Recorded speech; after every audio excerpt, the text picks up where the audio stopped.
Countries made a historic deal at a global climate summit. That is where we're starting today on The 7 from The Washington Post. I'm Jeff Pierre. It's Wednesday, December 13th.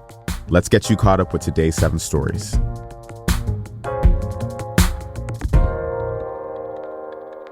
An agreement was adopted at COP28 this morning after weeks of contentious talks in Dubai. It calls on countries to start, quote, transitioning away from fossil fuels and energy systems in a just, orderly, and equitable manner. That particular language is unprecedented. A deal has never before said nations should specifically curb the use of fossil fuels in the UN summit's nearly 30-year history. Fossil fuels are the single greatest contributors to the planet's warming. And they were a sore subject at this year's summit, which was hosted by the oil and gas-producing United Arab Emirates. Smaller, low-lying island nations vulnerable to climate change were at odds with more powerful polluting nations. But the chief global goal of the text is to achieve carbon neutrality by 2050. And the world doesn't have time to waste.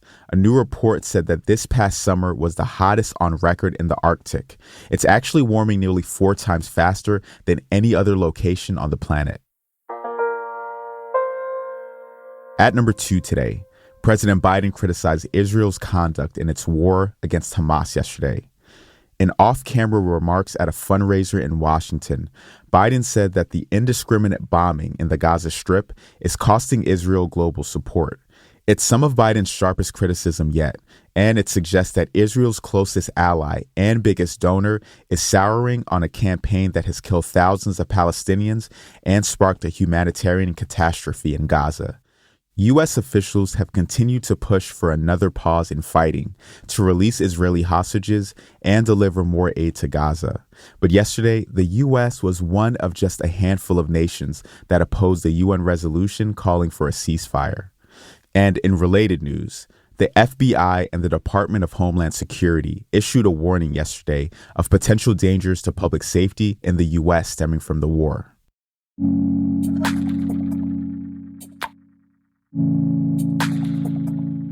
Number 3, the House will vote on an impeachment inquiry against President Biden today. If it passes, the vote would formally authorize the impeachment inquiry, which began in September. That could strengthen the powers of House Republicans to investigate the Biden family's finances, and it could put them on stronger legal footing for any court challenges related to their investigation. Republican lawmakers have been investigating whether Biden financially benefited from his son Hunter's foreign investment deals, but they have so far failed to prove their claims. Yesterday, California Democratic Congressman Pete Aguilar criticized the effort by Republicans. The vote this week is the culmination of the extreme MAGA Republican year-long agenda exacting political retribution on behalf of Donald Trump.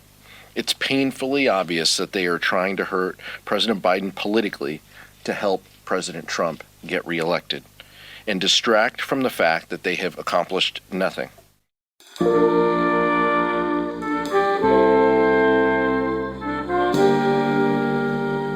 Actor Andre Braugher died on Monday. That's number 4. Braugher was an Emmy Award-winning actor who trained at Stanford and Juilliard. We'll remember him as the strict and taciturn Captain Raymond Holt in the beloved comedy Brooklyn Nine-Nine. He also starred as a detective in the 1990s drama Homicide: Life on the Street. Braugher's talent agency confirmed his death yesterday. His publicist said he had a brief illness. He was 61.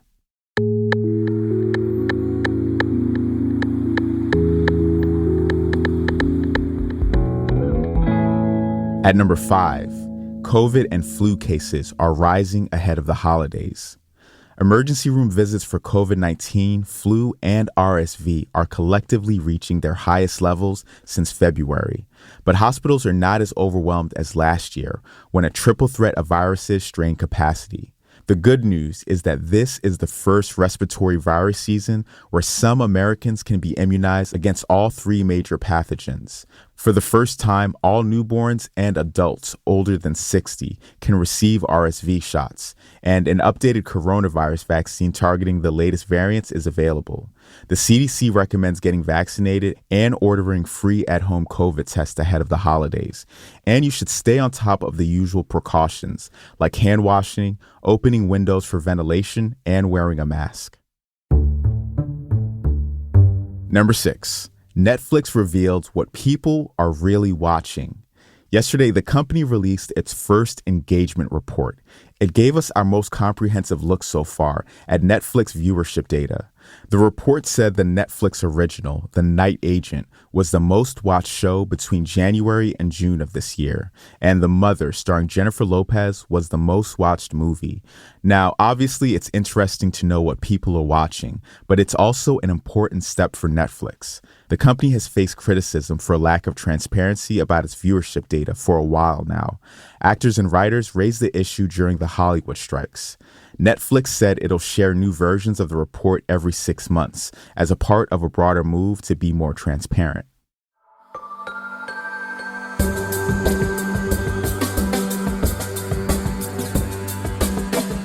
And at number 7, the best meteor shower of the year will light up the sky tonight. This is the annual Geminid shower, which puts on an amazing show every December. Tonight, meteors will burn up as they reach the Earth's outer atmosphere, creating colorful streaks of purple, green, and amber. Nearly everyone will get to see the show, regardless of where on the planet you live.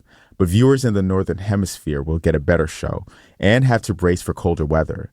You could start to see shooting stars clearly around 10 p.m., but the best time to look up will be between midnight and 2 a.m. And if you're busy tonight, don't worry. The show will go on for over a week after tonight's peak. There will just be fewer meteors to see. That's the show for today. If you're looking to dive deeper into the news, you should check out our afternoon show. It's called Post Reports. You can hear my colleagues from around the newsroom digging in on exclusive reporting from the Post. Just search for Post Reports wherever you listen to podcasts, and be sure to subscribe to the show. I'm Jeff Pierre, and I will meet you back here tomorrow.